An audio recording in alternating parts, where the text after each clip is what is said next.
अमृत के धार के हो के तनो पियाई एगो माई बिना। अमृत के धार के हो के तनो पियाई एगो माई बिना। कैसे करे जावा जुड़ाई ए भाई एगो माई बिना। कैसे करे जावा जुड़ाई ए भाई एगो माई बिना।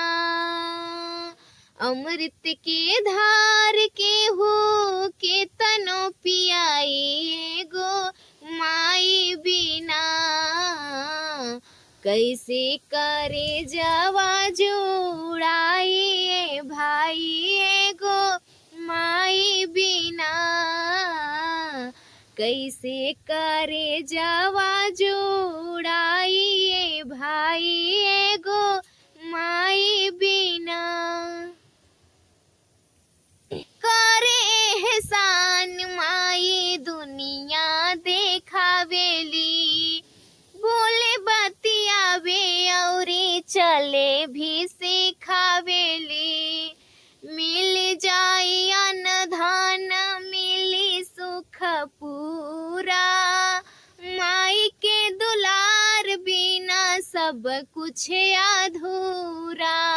करे एहसान माई दुनिया देखावेली। बोले बतियावे औरी चले भी सिखावेली। मिल जाई अन्न धन मिली सुख पूरा। माई के दुलार बिना सब कुछ अधूरा।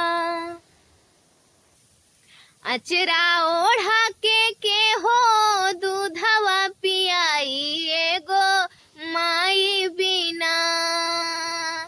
अचरा ओढ़ा के हो दूधवा पियाई एगो माई बिना।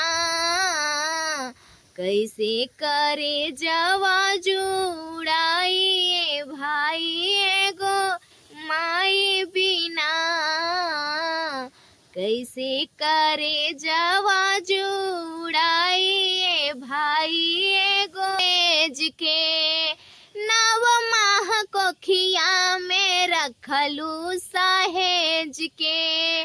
दिहलू जनमवा माई सारा सुख तेज के।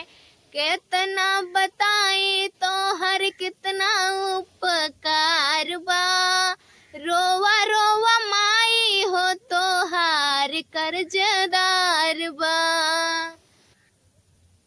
करके जियोती आओ मेरिया बढ़ाई एगो माई बिना।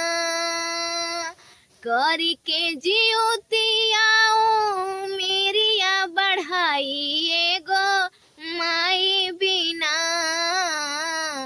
कैसे करे जावा जुड़ाई ए भाई एगो माई बिना।